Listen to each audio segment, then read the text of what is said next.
Hello friend, welcome on my YouTube channel. विद्यार्थी मित्रों, आजना online session में हूँ जीतुभाई आप सर्वनु हार्दिक स्वागत करूँ छूँ।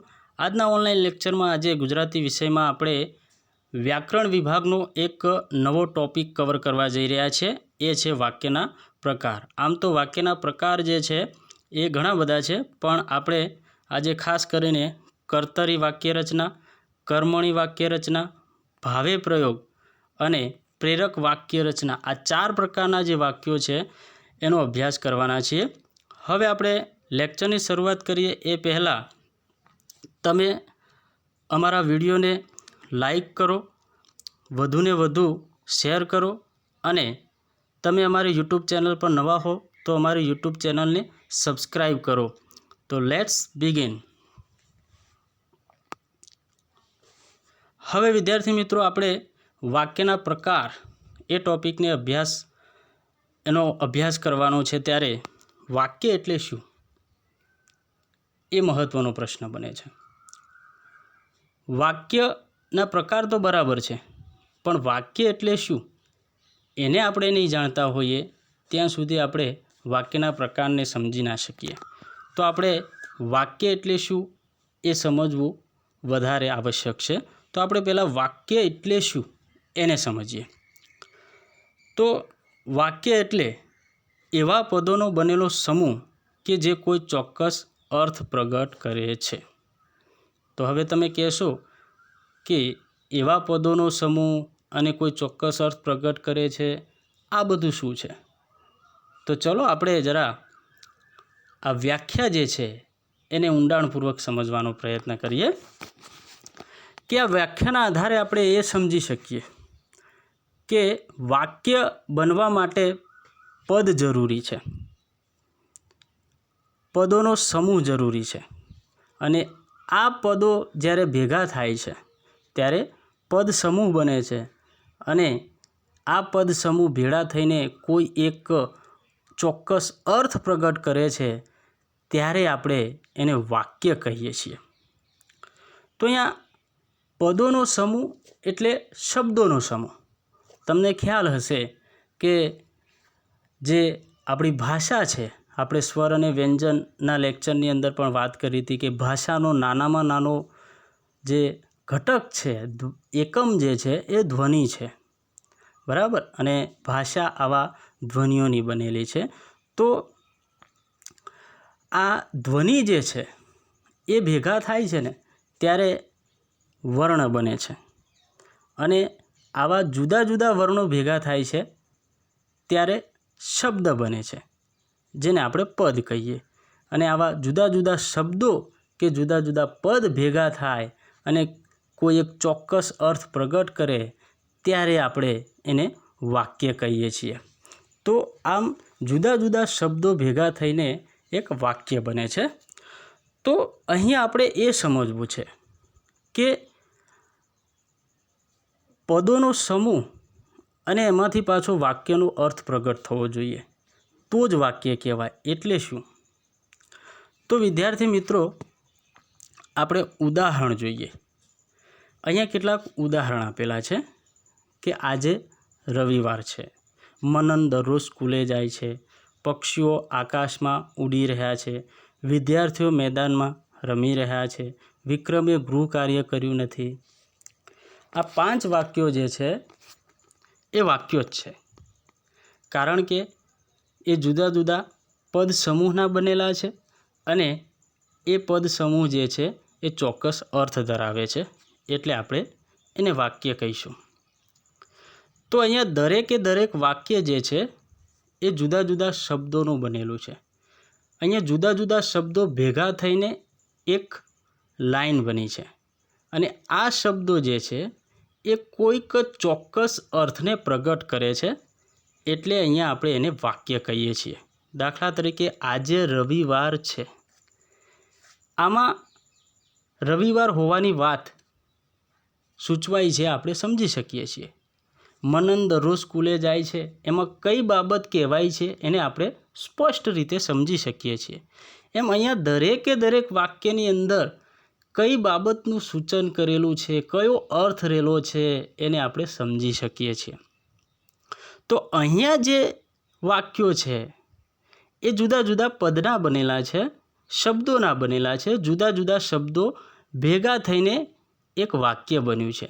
પણ અહીંયા જે શબ્દો છે એ માત્ર શબ્દો નથી, એ શબ્દો ચોક્કસ અર્થ પ્રગટ કરે છે અને એટલા માટે જ એ વાક્યો બન્યા છે. તો અહીંયા આપણે વ્યાખ્યા પરથી એમ કહી શકીએ કે વાક્ય હોવા માટે, વાક્ય બનવા માટે જુદા જુદા શબ્દો જરૂરી છે અને એ શબ્દો કોઈના કોઈ ચોક્કસ અર્થ પ્રગટ કરે તો જ વાક્ય બને છે, નહીંતર વાક્ય બનતું નથી. દાખલા તરીકે આપણે આ 5 વાક્યોમાંથી જ જુદા જુદા શબ્દો લઈએ અને એક લોબી લાઈન બનાવીએ છીએ. જુઓ કે પહેલાંમાંથી હું આજે શબ્દ લઉં, બીજા વાક્યમાંથી દરરોજ શબ્દ લઉં, ત્રીજા વાક્યમાંથી આકાશ શબ્દ લઉં,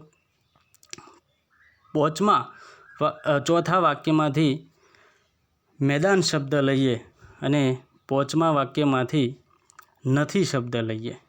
હવે આ બધા શબ્દોને ભેગા કરીએ તો એક લોબી લાઈન બનશે કે આજે, દરરોજ, આકાશ, મેદાન, નથી. આ પ્રકારની લાઈન બને છે. અહીંયા આપણે જુદા જુદા પદોને ગોઠવ્યા, પણ અહીંયા જે પદો છે એનાથી લોબી લાઈન બની ગઈ, પદોનો સમૂહ થઈ ગયો. પણ એનું વાંચન કરીએ છીએ ત્યારે એમાંથી આપણને કોઈ અર્થ પ્રગટ થાય છે? એમાં કઈ બાબત સૂચવાઈ છે એ આપણને ખ્યાલ આવે છે કે આ તો કેવું, આજે, દરરોજ, આકાશ, મેદાન, નથી, કંઈ અર્થ પ્રગટે છે? નથી પ્રગટતો. તો આ બાબત બહુ જ મહત્ત્વની છે કે જ્યારે પદો ભેગા થઈ જાય, જુદા જુદા પદ ભેગા કરીએ પણ એમાંથી અર્થ ના પ્રગટ થાય તો એવા પદોના સમૂહને આપણે વાક્ય કહેતા નથી. પદોનો એવો સમૂહ કે જે ચોક્કસ અર્થ પ્રગટ કરે છે એને જ આપણે વાક્ય કહીએ છીએ. તો વિદ્યાર્થી મિત્રો, આ જે છે એ વાક્યની વ્યાખ્યા હતી, એને આપણે ઉદાહરણ દ્વારા સમજ્યો. હવે આપણે વાક્યના પ્રકારો ઉપર જઈએ. વિદ્યાર્થી મિત્રો, જે ગુજરાતી ભાષા જે છે એ ગુજરાતી ભાષાના વાક્યની અંદર 3 પ્રકારના પદ મહત્ત્વના હોય છે. ગુજરાતી ભાષાનું જે વાક્ય જે છે એ ચોક્કસ પદક્રમ જે છે એમાં ગોઠવાયેલું હોય છે, ચોક્કસ પદક્રમને અનુસરે છે. જેમ કે કર્તા, કર્મ અને ક્રિયાપદ. તો કોઈપણ વાક્યની અંદર આ કર્તા, કર્મ અને ક્રિયાપદ જે છે એ મહત્ત્વના છે અને આ 3 પદોના આધારે વાક્યના 3 પ્રકાર પાડવામાં આવ્યા છે. કયા વાક્યની અંદર કયા પદનું મહત્ત્વ છે એને ધ્યાનમાં રાખીને આપણે 3 પ્રકારના વાક્યોનો અભ્યાસ કરવાનો છે અને એ છે કર્તરી પ્રયોગ, કર્મણી પ્રયોગ, ભાવે પ્રયોગ. કર્તરી પ્રયોગની અંદર કર્તાનું પ્રધાન મહત્ત્વ હોય છે, વધારે મહત્ત્વ હોય છે. કર્મણીની અંદર કર્મનું મહત્ત્વ હોય છે અને ભાવે પ્રયોગની અંદર ક્રિયાપદ જે છે એનું મહત્ત્વ વધારે હોય છે. તો અહીંયા કયા પદનું મહત્ત્વ વધારે છે એના આધારે આ 3 પ્રકાર પાડવામાં આવ્યા છે. જો કે આપણે આ 3 પ્રકારનો તો અભ્યાસ કરવાના છીએ, પણ સાથે સાથે પ્રેરક વાક્ય રચનાને પણ આપણે સમજવાના છીએ. હવે આપણે આ 3 પદ જે છે એના આધારે આપણે કર્તરી, કર્મણી અને ભાવે પ્રયોગને સમજવાના છીએ. તો આપણે પહેલાં તો કર્તા, કર્મ અને ક્રિયાપદ શું છે એને આપણે સમજીએ. તો અહીંયા આપણે એક ઉદાહરણ જોઈએ કે મુકેશ દૂધ પીવે છે. આ એક વાક્ય છે અને એ નિયમ અનુસાર કર્તા, કર્મ અને ક્રિયાપદ આ જે પદક્રમ છે એમાં ગોઠવાયેલું છે. કઈ રીતે? તો અહીંયા જુઓ કે મુકેશ જે છે એ કર્તા છે, અહીંયા દૂધ જે છે એ કર્મ છે અને પીવે છે એ ક્રિયાપદ છે. તો હવે તમે કહેશો કે કર્તા, કર્મ અને ક્રિયાપદ એ કઈ રીતે ખબર પડે? તો એના માટે એક શોર્ટ રીત છે કે અહીંયા ક્રિયાપદ જે છે છેલ્લે અંતે, એ ક્રિયાપદને આપણે કોણથી પ્રશ્ન પૂછીએ છીએ ત્યારે આપણને વાક્યની અંદર કર્તા કોણ છે એ મળે છે. દાખલા તરીકે અહીંયા મુકેશ દૂધ પીવે છે, એની અંદર કર્તા કોણ છે એને આપણે શોધવું હોય તો આપણે ક્રિયાપદ જે છેલ્લે છે એને કોણથી પ્રશ્ન પૂછવાનો કે કોણ પીવે છે, તો આપણને એના જવાબમાં મળે છે મુકેશ પીવે છે. તો અહીંયા મુકેશ એ ક્રિયાનો કરનાર છે, કર્તા એટલે ક્રિયાનો કરનાર. અહીંયા પીવું એ ક્રિયા છે, તો પીવાની ક્રિયા કોણ કરે છે? મુકેશ કરે છે. તો એ રીતે જોઈએ તો મુકેશ એ ક્રિયાનો કરનાર છે એટલે મુકેશ અહીંયા કર્તા થાય છે. ક્રિયાપદને કોણથી પ્રશ્ન પૂછીએ ત્યારે કર્તા મળે છે. એ જ રીતે દૂધ પીવે છે, તો હવે કર્મ, કર્મ એટલે શું? તો વિદ્યાર્થી મિત્રો, જેમ આપણે ક્રિયાપદને કોણથી પ્રશ્ન પૂછ્યો અને આપણને કર્તા મળે છે, એમ આપણે કર્મને શોધવું હોય તો આપણે ક્રિયાપદને શુંથી પ્રશ્ન કરવાનો કે શું પીવે છે, તો એના જવાબમાં તમને મળે છે દૂધ પીવે છે. સમજાયું ને?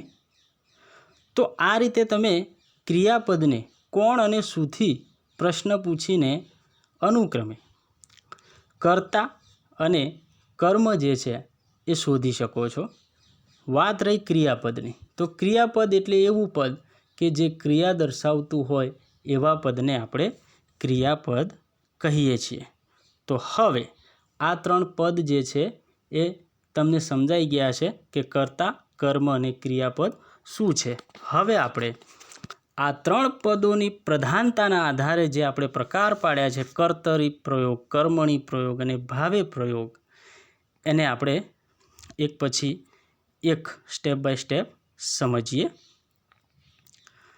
તો પહેલાં આપણે કર્તરી પ્રયોગ એટલે કે કર્તરી વાક્ય રચના જે છે એને સમજીએ.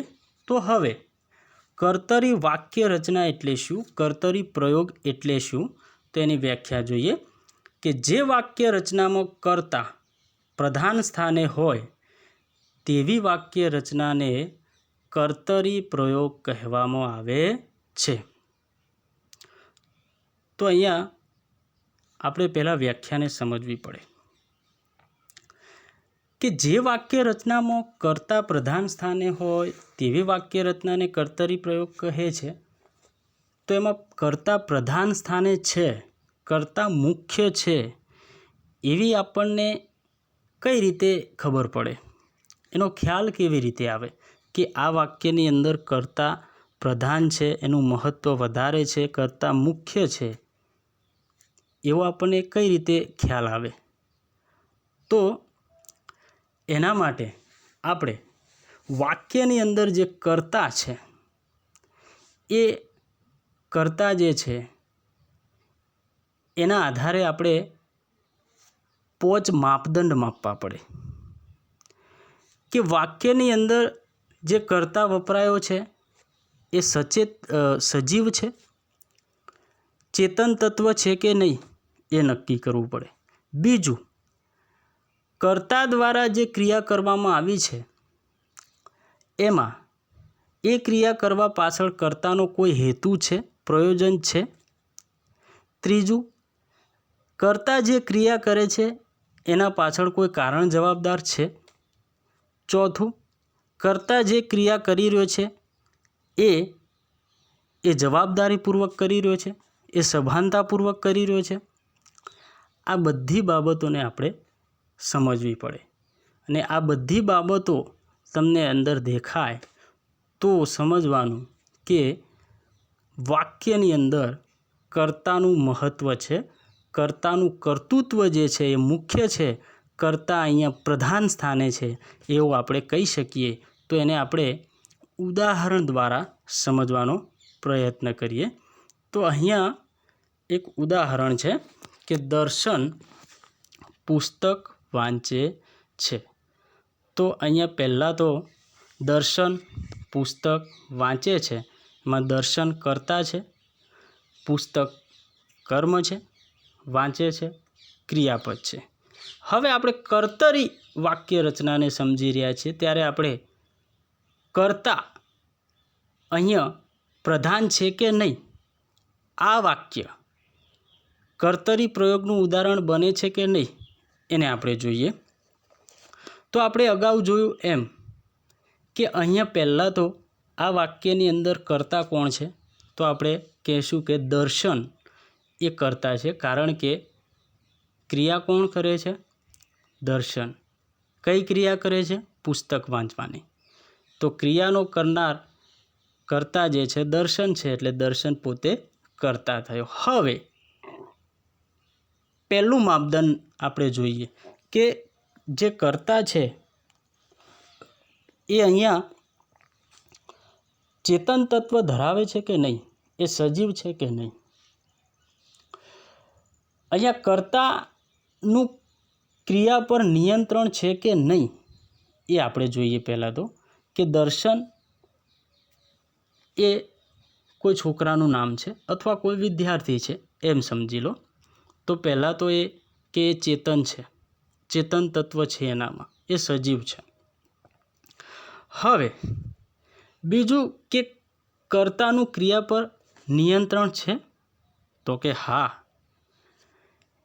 દર્શન ઈચ્છે છે ત્યારે પુસ્તક વાંચી શકે છે અને એને ઈચ્છા થાય ત્યારે એ પુસ્તક વાંચવાનું બંધ કરી શકે છે. અહીંયા પોતાની ઈચ્છાથી એ ક્રિયા કરી શકે છે, કોઈ બીજાનું નિયંત્રણ નથી એના ઉપર. વાંચવાની ક્રિયા ઉપર દર્શનનું પૂરેપૂરું નિયંત્રણ છે. એટલે આપણે કહી શકીએ કે કર્તા જે છે એનું ક્રિયા પર સંપૂર્ણપણે નિયંત્રણ છે. બીજું, હવે વાંચવાની ક્રિયા કરી રહ્યો છે તો એમાં કોઈ પ્રયોજન છે, કોઈ હેતુ છે, તો કે હા, કે માની લો કે એને કાલે ટેસ્ટ લેવાનો છે, એટલે એ તૈયારી કરી રહ્યો છે, તો એટલા માટે એ પુસ્તક વાંચી રહ્યો છે. તો અહીંયા કારણ પણ છે અને હેતુ પણ છે. કારણમાં આપણે કાલે એને ટેસ્ટ આપવાનો છે એટલે એ પુસ્તક વાંચી રહ્યો છે એમ લઈ શકીએ. અને હેતુ શું છે, તો એને તૈયારી કરવાની છે. અહીંયા પુસ્તક વાંચીને એને પ્રશ્નોના જવાબોની તૈયારી કરવાની છે. તો તૈયારીના ભાગરૂપે એ વાંચી રહ્યો છે, એટલે અહીંયા એનો હેતુ જે છે એ તૈયારી કરવાનો છે. તો આ બધા માપદંડને જોતાં આપણને ખ્યાલ આવે છે કે દર્શન જે છે એ કર્તા સજીવ તત્વ છે. બીજું, ક્રિયાનું એના ઉપર સંપૂર્ણ નિયંત્રણ છે, એ ઈચ્છે ત્યારે વાંચે છે, ઈચ્છે ત્યારે પુસ્તક બંધ કરીને ઊભો થઈ શકે છે. ક્રિયા કરવા પાછળનો એનો હેતુ પણ છે, એની જવાબદારી પણ છે કે હા, કાલે ટેસ્ટ છે, નહીં વાંચીએ તો માર્ક્સ નહીં આવે. એટલે એ જવાબદારીપૂર્વક અને સભાનતાપૂર્વક પુસ્તકનું વાંચન કરી રહ્યો છે. તો અહીંયા હેતુ પણ છે, પ્રયોજન પણ છે, કારણ પણ છે, જવાબદારી પણ છે, ટૂંકમાં કર્તાનું કર્તૃત્વ છે. એટલે આપણે આ બધા માપદંડોના આધારે કહી શકીએ કે અહીંયા કર્તાનું સ્થાન મુખ્ય છે. કર્તા પ્રધાન સ્થાન ભોગવી રહ્યો છે, એટલે અહીંયા દર્શન પુસ્તક વાંચે છે એ વાક્ય આપણે કર્તરી વાક્ય છે એમ કહી શકીએ. તો વિદ્યાર્થી મિત્રો, અહીંયા હવે તમને ખ્યાલ આવ્યો છે કે કર્તરી વાક્ય રચના એટલે એવી વાક્ય રચના કે જેની અંદર કર્તા મુખ્ય હોય છે પણ કર્તા પ્રધાન સ્થાન ભોગવે છે એવું આપણને કઈ રીતે ખ્યાલ આવે એને આપણે આ એક ઉદાહરણ દ્વારા સમજવાનો પ્રયત્ન કર્યો. તો આવા અન્ય ઉદાહરણો આપણે જોઈએ કે જીયા ટીવી જોવે છે. ત્રીજું છે રોહિત ગૃહ કાર્ય કરે છે. ચોથું છે ચિરાગ ચિત્ર દોરે છે. ચિરાગ ચિત્ર દોરી રહ્યો છે. અને પાંચમું છે મહેશ પત્ર લખી રહ્યો છે. તો આ બધા જે ઉદાહરણો છે એ બધાની અંદર કર્તા મુખ્ય સ્થાન ભોગવી રહ્યો છે. એટલે આપણે જેમ પહેલું ઉદાહરણ સમજ્યા એ જ રીતે આ બીજા 4 ઉદાહરણની અંદર પણ એ જ બાબત લાગુ પડે છે.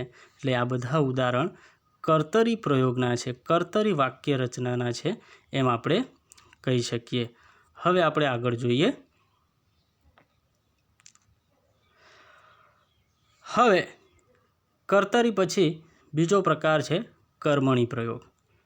તો કર્મણી વાક્ય રચના એટલે શું?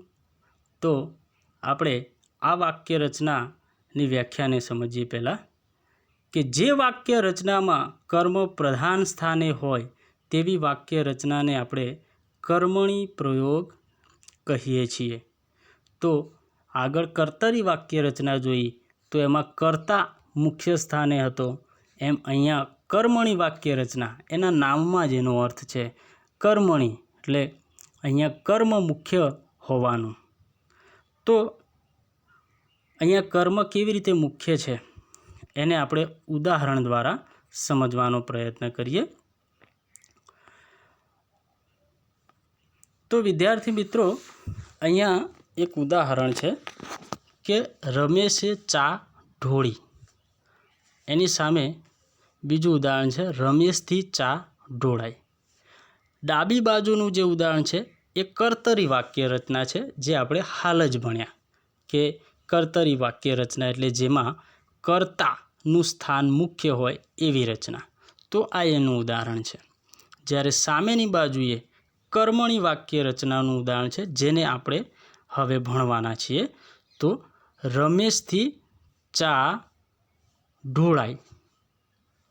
તો અહીંયા આ બંને વાક્યોની અંદર કર્તા કયા છે? તો તમે કહેશો કે બંને વાક્યની અંદર કર્તા રમેશ છે. પરંતુ કર્તા રમેશ છે ખરો, પણ બંને વાક્યની અંદર કર્તા મુખ્ય નથી.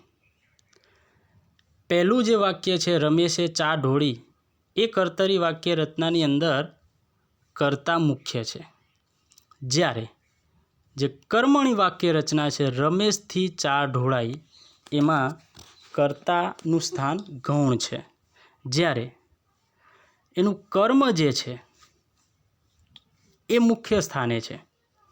અને જ્યારે કર્મ ગૌણ બની જાય, કર્તા ગૌણ બની જાય અને કર્મ મુખ્ય પ્રધાન સ્થાને એ આવી જાય, મુખ્ય સ્થાન ભોગવે, ત્યારે એવી વાક્ય રચનાને આપણે કર્મણી વાક્ય રચના કહીએ છીએ.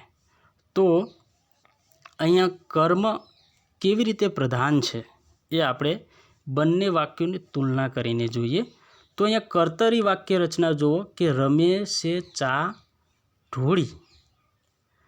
તો અહીંયા રમેશે ચા ઢોળી અને રમેશથી ચા ઢોળાઈ, આ બંને વાક્યોની અંદર તમને કંઈ ફેરફાર દેખાય છે ખરો? ચાલો આપણે સમજીએ. રમેશે ચા ઢોળી એમ કહીએ છીએ ત્યારે અહીંયા કર્તાનું કર્તૃત્વ દેખાય છે. કર્તા એ આ ક્રિયા સભાનતાપૂર્વક કરી છે એવો આપણને ખ્યાલ આવે છે. એની અંદર જવાબદારી છે. એ ક્રિયા કરવા પાછળનો એનો કોઈ ચોક્કસ હેતુ છે, કારણ છે. દાખલા તરીકે અહીંયા રમેશે ચા ઢોળી, તો ચા ઢોળવાની ક્રિયા પાછળ રમેશની સભાનતા છે, કોઈ ચોક્કસ કારણ છે. કઈ રીતે? તો એની ચા ઠંડી થઈ ગઈ છે એવું આપણે માની લઈએ, અને એને હવે ઠંડો ચા ભાવતો નથી એટલા માટે એને ઢોળી દીધી છે.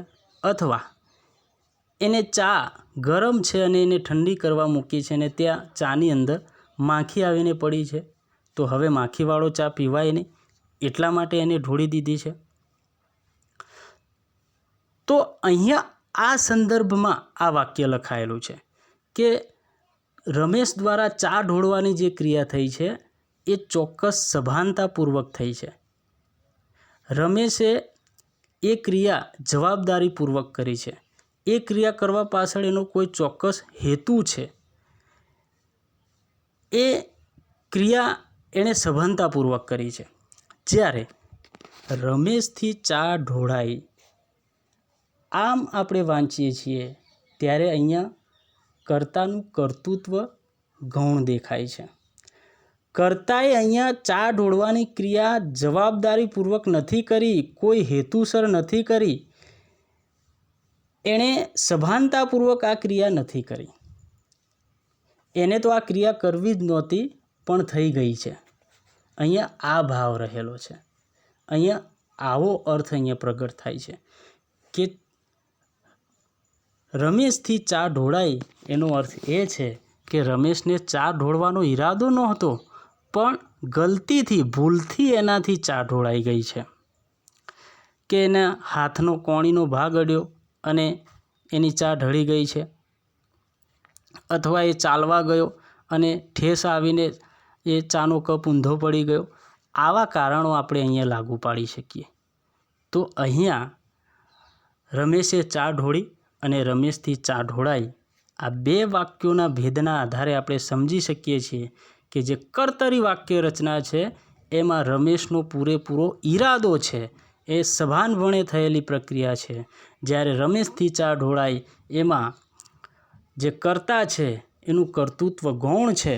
અહીંયા રમેશે સભાનતાપૂર્વક આ ક્રિયા કરી નથી. એનો આવો કોઈ ઈરાદો નહોતો, એનો હેતુ જ નહોતો.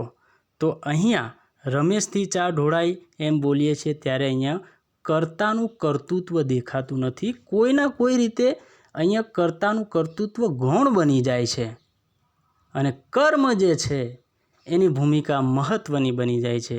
એટલે અહીંયા કર્તાનું સ્થાન ગૌણ છે, કર્મનું સ્થાન મુખ્ય છે. માટે રમેશથી ચા ઢોળાઈ એ કર્મણી વાક્ય રચના છે. તો વિદ્યાર્થી મિત્રો, આ રીતે કર્મણી વાક્ય રચના બને છે. વિદ્યાર્થી મિત્રો, જ્યારે કર્મણી વાક્ય રચના જે છે, જ્યારે આપણે કર્તરી વાક્ય રચનામાંથી કર્મણી વાક્ય રચનામાં ફેરવીએ છીએ ત્યારે શું ફેરફારો થાય છે એને પણ જોઈ લઈએ. કે રમેશે ચા ઢોળી અને રમેશથી ચા ઢોળાઈ. તો અહીંયા તમે જોઈ શકો છો કે કર્મણી વાક્ય રચના આપણે બનાવી ત્યારે રમેશ કર્તા જે છે એને તૃતીયા વિભક્તિનો થી પ્રત્યય લાગી ગયો છે, જે આપણે કરણ વિભક્તિ કહીએ છીએ. થી, વડે, દ્વારા આ એના પ્રત્યયો છે. તો અહીંયા કર્તા રમેશ જે છે એને થી પ્રત્યય લાગી ગયો છે અને એનાથી એનું કર્તૃત્વ ગૌણ બની ગયું છે. અહીંયા પહેલા વાક્યમાં આપણે ક્રિયાપદને પ્રશ્ન પૂછીએ છીએ કે કોણે ચા ઢોળી, તો જવાબ મળે છે રમેશે. પણ બીજા કર્મણી રચના જે છે એની અંદર આપણે પ્રશ્ન પૂછીએ ને, કર્મ જે ક્રિયાપદ છે કે કોણે ચા ઢોળી, તો અહીંયા જવાબ નથી મળતો રમેશ. તો એ રીતે અહીંયા એનું કર્તૃત્વ જે છે ઘટી જાય છે. તો જ્યારે કર્તરીમાંથી કર્મણીમાં વાક્ય પરિણમે છે, આપણે એને બદલીએ છીએ ત્યારે જે કર્તા હોય છે એને થી પ્રત્યય લાગે છે અને એનું જે ક્રિયાપદ જે છે એમાં પણ ફેરફાર જોવા મળે છે. જેમ કે અહીંયા ઢોળી તો અહીંયા ઢોળાઈ એવું થઈ ગયું. આપણે બીજા ઉદાહરણો જોઈએ. અહીંયા બીજું ઉદાહરણ છે કે મહેશ કાકા ખીચડી ખાય છે. તો અહીંયા મહેશ કાકા ખીચડી ખાય છે એમ વાંચીએ છીએ ત્યારે મહેશ કાકાનું ખીચડી ખાવા પાછળનો કોઈ હેતુ છે, કારણ છે, એમની જવાબદારી છે, એમની સભાનતા છે. કઈ રીતે? તો મહેશ કાકા ખીચડી ખાય છે તો કે ભાઈ એમને ભૂખ લાગી છે એટલે ભૂખ મિટાવવો એમનો હેતુ છે, તો એ ભૂખ મિટાવવા સંતોષવા માટે એ ખીચડી ખાઈ રહ્યા છે, બરાબર. પણ જ્યારે આપણે એમ કહીએ કે મહેશ કાકાથી ખીચડી ખવાય છે, ત્યારે અહીંયા મહેશ કાકા જે છે એમનું કર્તૃત્વ ગૌણ બની જાય છે. મહેશ કાકાથી ખીચડી ખવાય છે ત્યારે એમાં બીજો અર્થ રહેલો છે કે અહીંયા મહેશ કાકાની શારીરિક તબિયત નબળી હતી, એ બીમાર પડી ગયા હતા અને હવે એમની તબિયત ધીરે ધીરે સુધરી છે અને એ ખીચડી ખાતા થયા છે. બીમાર પડી ગયા હતા, ખાવાનું પણ બંધ થઈ ગયું હતું, પણ હવે તબિયત સુધરી છે એટલે એ ધીરે ધીરે ખીચડી ખાય એવી એમની તબિયત થઈ છે, એવો અર્થ અહીંયા રહેલો છે. તો આમ અહીંયા મહેશ કાકાથી ખીચડી ખવાય છે એમ કહીએ છીએ ત્યારે મહેશ કાકા જે કર્તા છે એનું કર્તૃત્વ ઘટી જાય છે, કર્મનું મહત્ત્વ વધી જાય છે, એટલે અહીંયા આ ઉદાહરણ પણ કર્મણી વાક્ય રચનાનું છે. એ જ રીતે આપણે અન્ય ઉદાહરણો જોઈ શકીએ કે રમીલાએ સાડી ફાડી અને રમીલાથી સાડી ફાટી. તો અહીંયા કર્તરી વાક્ય રચના જે છે રમીલાએ સાડી ફાડી એનું કર્મણી બનશે રમીલાથી સાડી ફાટી. તો અહીંયા રમીલાએ સાડી ફાડી એમ કહીએ ત્યારે અહીંયા રમીલાએ સભાનતાપૂર્વક એ ક્રિયા કરી છે. એની સાડી જૂની થઈ ગઈ છે અને હવે એને કોઈ ઉપયોગમાં નથી લેવાની, એટલે એને ફાડી નાખી છે. જ્યારે રમીલાથી સાડી ફાટી એમ કહીએ છીએ ત્યારે એને આ ક્રિયા સભાનપણે નથી કરી, અજાણતા થઈ ગઈ છે કે ચાલવા ગઈ છે ને કોઈ એનો સાડીનો છેડો ક્યાંક ભરાઈ ગયો અને ચીરાઈ ગઈ, ફાટી ગઈ, એવો અર્થ અહીંયા રહેલો છે. તો આ છે કર્મણી રચના, અને કર્મણી રચના થાય છે ત્યારે કર્તાને થી પ્રત્યય લાગે છે અને એનું જે ક્રિયાપદ જે છે એની અંદર પણ ફેરફાર જોવા મળે છે. હવે આપણે આવા વધુ ઉદાહરણો જોઈએ કર્મણી વાક્ય રચનાના. કે ઉદાહરણ છે રવિ ગીત ગાય છે, કર્તરી વાક્ય રચના છે, પણ એને આપણે કર્મણીમાં ફેરવશું ત્યારે શું ફેરફાર થશે કે રવિ ગીત ગાય છે તો એનું કર્મણી થશે રવિથી ગીત ગવાય છે. એ જ રીતે બીજું ઉદાહરણ મનન સફરજન ખાય છે તો એનું કર્મણી બનશે મનનથી સફરજન ખવાય છે. ત્રીજું જોઈએ સોનલે કપડાં ધોયા તો એનું કર્મણી બનશે સોનલથી કપડાં ધોવાયા. આગળ જોઈએ પ્રકાશ ચિત્ર દોરશે, ભવિષ્યની રચના છે તો અહીંયા એનું કર્મણી બનશે પ્રકાશથી ચિત્ર દોરાશે. તો વિદ્યાર્થી મિત્રો આ હતી કર્મણી વાક્ય રચના. હવે આપણે આગળનો જે પ્રકાર છે ભાવે પ્રયોગ, એને આપણે સમજીએ. તો ભાવે પ્રયોગ એટલે શું એ જોઈએ. તો ભાવે પ્રયોગ એટલે એવી વાક્ય રચના કે અકર્મ વાક્ય રચના, એની અંદર કર્તા કર્મ જે છે એનું, જો કે કર્મ તો હોતું જ નથી, અકર્મ રચના છે. અહીંયા કર્મ તો જોવા જ નથી મળતું, પણ કર્તાનું સ્થાન ગૌણ, જ્યારે ક્રિયાપદનું જે સ્થાન છે એ મુખ્ય હોય છે. તો આ જે ભાવે પ્રયોગ રચના જે છે એ આપણને પહેલી નજરે જોતાં કર્મણી જેવી રચના લાગે છે, પરંતુ બંને વચ્ચે ભેદ છે. એ ભેદ એ છે કે કર્મણી વાક્ય રચના જે છે એની અંદર કર્મ હોય છે, જ્યારે ભાવે પ્રયોગ જે છે એની અંદર કર્મ હોતું નથી. બાકી એની રચના કર્મણી જેવી જ હોય છે. એને આપણે ઉદાહરણ દ્વારા સમજીએ. તો અહીંયા એક ઉદાહરણ છે રવિ હસી પડ્યો, ભૂતકાળનું વાક્ય છે. તો એનો ભાવે પ્રયોગ થયો છે રવિથી હસી પડાયું. તમે કહેશો કે કર્મણીની અંદર પણ કર્તા જે છે એને થી પ્રત્યય લાગતો હતો અને ભાવેની અંદર પણ કર્તાને થી પ્રત્યય લાગ્યો છે. તો આવું કેમ? તો આપણે હમણાં જ વાત કરી કે કર્મણી જે છે એની અંદર પણ થી પ્રત્યય લાગે છે અને ભાવે પ્રયોગની અંદર પણ કર્તાને થી પ્રત્યય લાગે છે, પણ સામાન્ય ભેદ એ છે બંને વચ્ચે કે ભાવે પ્રયોગની અંદર કર્મ હોતું જ નથી, એ અકર્મ રચના છે, જ્યારે કર્મણીની અંદર કર્મ હોવું ફરજિયાત છે. અહીંયા તમે જોઈ શકો છો કે રવિથી હસી પડાયું, એની અંદર તમે ક્રિયાપદ હસવું એને શુંથી પ્રશ્ન કરશો તો તમને કર્મ મળતું નથી. જો કે શું હસી પડાયું, તો અહીંયા જવાબ મળતો નથી. જ્યારે કર્મણીનું એક આપણે ઉદાહરણ જોઈએ કે રમેશથી પત્ર લખાય છે, આ કર્મણી વાક્ય રચના છે. તો આપણે જ્યારે લખાય છે એ ક્રિયાપદને આપણે શું પ્રશ્ન કરીએ છીએ ત્યારે આપણને કર્મ મળે છે. જુઓ કે શું લખાય છે, તો પત્ર લખાય છે, બરાબર. જ્યારે અહીંયા આપણે પ્રશ્ન કર્યો કે શું હસી પડાયું, તો એનો કોઈ જવાબ મળતો નથી. અહીંયા અકર્મ રચના છે, કર્મ જોડાયેલું નથી. આપણે જોડવા માગીએ તો પણ અહીંયા કર્મ જોડી શકતા નથી, કારણ કે અહીંયા ભાવ મહત્ત્વનો છે, અહીંયા ક્રિયાપદ મહત્ત્વનું છે. અને આવી અકર્મ રચના હોય, બરાબર, ત્યારે એને આપણે ભાવે પ્રયોગ કહીએ છીએ. બીજા ઉદાહરણ જોઈએ કે મનન ખુશ થઈ ગયો, તો એનો ભાવે પ્રયોગ થશે મનનથી ખુશ થઈ જવાયું. ત્રીજું છે સોનલ રડી પડી, તો એનો ભાવે પ્રયોગ થશે સોનલથી રડી પડાયું. ચોથું છે પ્રકાશ આજે વહેલા ઉઠ્યો, તો એનો ભાવે પ્રયોગ થશે પ્રકાશથી આજે વહેલા ઉઠી જવાયું.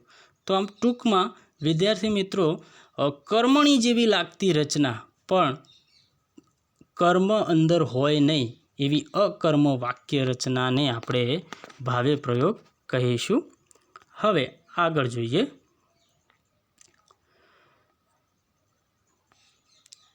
પ્રેરક વાક્ય રચના. તો આજનો છેલ્લો ટોપિક કહી શકાય, પ્રેરક વાક્ય રચના. હવે પ્રેરક વાક્ય રચના જે છે એ વિદ્યાર્થી મિત્રો આપણે અત્યાર સુધી જે પ્રકાર જોયા કે કર્તરી, કર્મણી અને ભાવે, આ ત્રણથી થોડીક જુદી રચના છે, પણ એને પણ આપણે સમજીશું.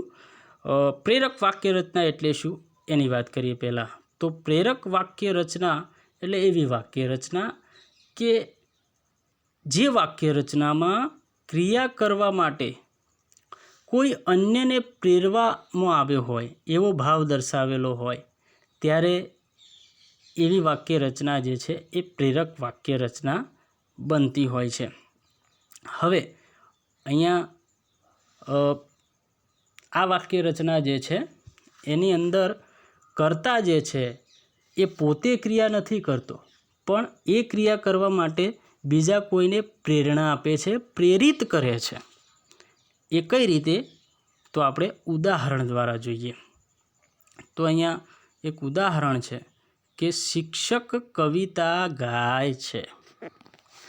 તો આ કર્તરી વાક્ય રચના છે. શિક્ષક કવિતા ગાય છે, કર્તરી વાક્ય રચના છે.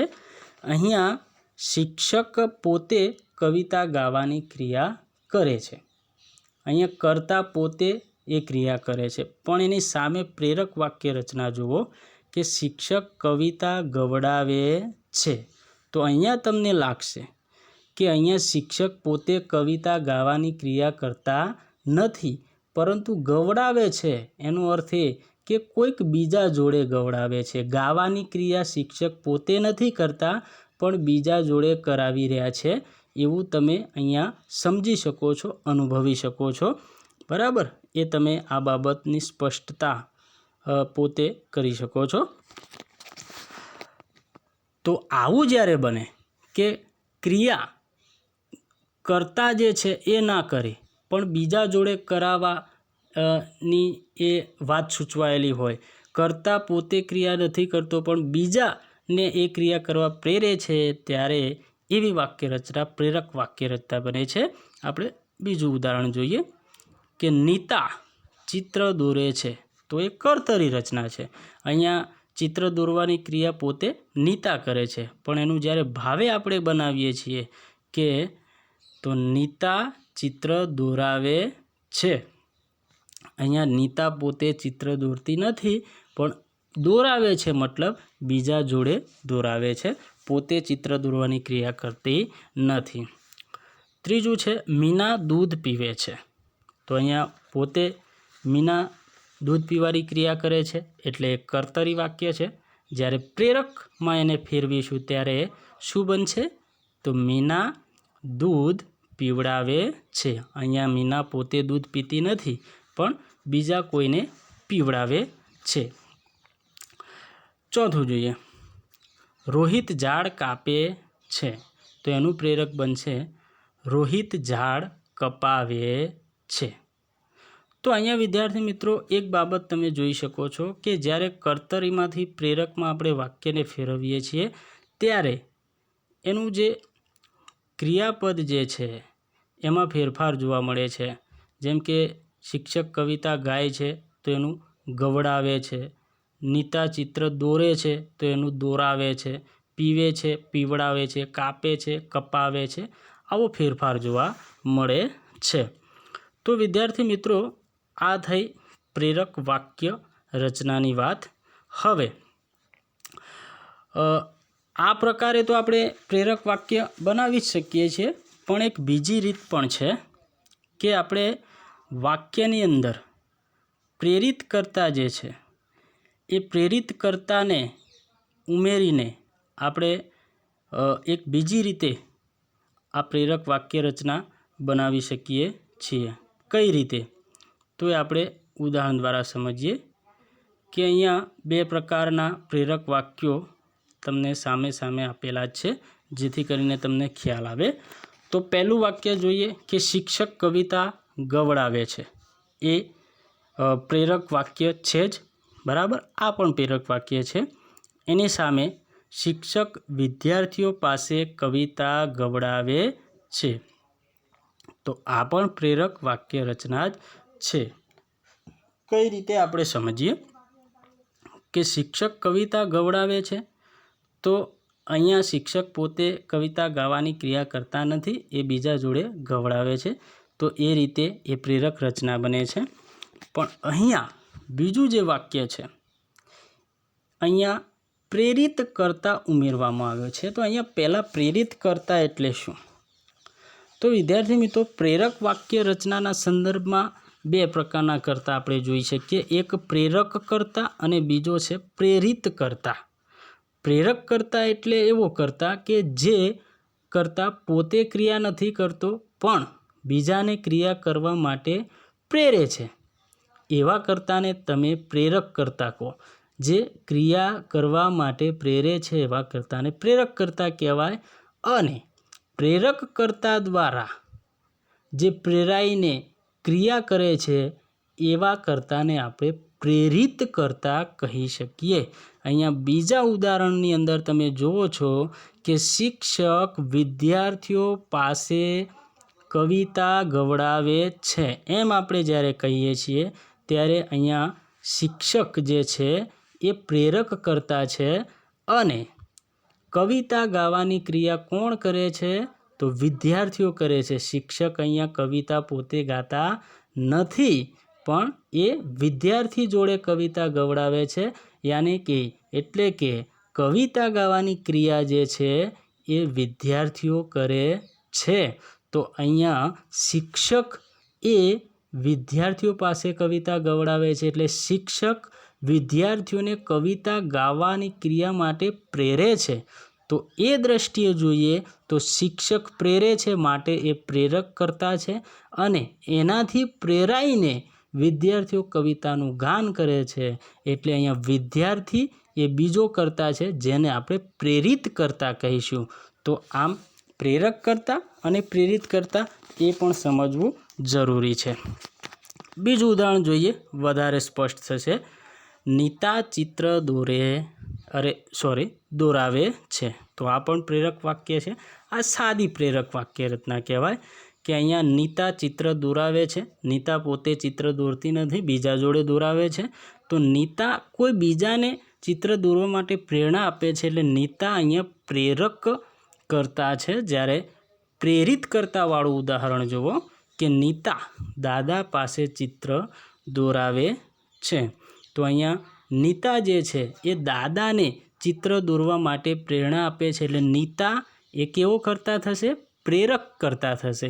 જ્યારે એનાથી પ્રેરાઈને દાદા ચિત્ર દોરવાની ક્રિયા કરે છે, એટલે દાદા પોતે પ્રેરિત કર્તા થશે। તો નીતા દાદા પાસે ચિત્ર દોરાવે છે। તો આમ બંને રીતે પ્રેરક વાક્ય રચના બનાવી શકાય છે, બંને રીતે સાચું પડે। વધુ ઉદાહરણ જોઈએ। મીના પત્ર લખાવે છે। તો અહીંયા મીના પોતે પ્રેરક કર્તા છે, જ્યારે અહીંયા પ્રેરક કર્તા અને પ્રેરિત કર્તા બંને જોવા મળે છે, મીના અને એનો ભાઈ। તો મીના પોતે જે છે પ્રેરક કર્તા છે અને એના ભાઈ જોડે એ ચિત્ર દોરાવાની ક્રિયા કરાવે છે। તો અહીંયા એનો ભાઈ જે છે એ પ્રેરિત કર્તા છે, બરાબર। રોહિત ઝાડ કપાવે છે। એ જ રીતે અહીંયા પ્રેરિત કરતા ઉમેર્યો મજૂર। તો રોહિત પોતે ઝાડ નથી કાપતો, પણ એ મજૂર પાસે ઝાડ કપાવે છે। તો એ દ્રષ્ટિએ અહીંયા રોહિત જે છે એ પ્રેરક કરતા છે અને મજૂર પ્રેરિત કરતા છે। તો આ રીતે પણ તમે પ્રેરિત કરતા ઉમેરીને પ્રેરક વાક્ય રચના બનાવી શકો છો।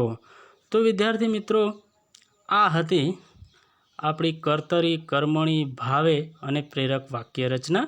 તો આશા રાખું છું કે તમને આજના લેક્ચરમાં સમજ પડી હશે। તમને અમારો વિડીયો ગમ્યો હોય તો એને લાઈક કરો, શેર કરો અને વધુ આવા વિડીયો જોવા માટે અમારી ચેનલને સબસ્ક્રાઈબ કરો। વિડીયો જોવા બદલ આભાર।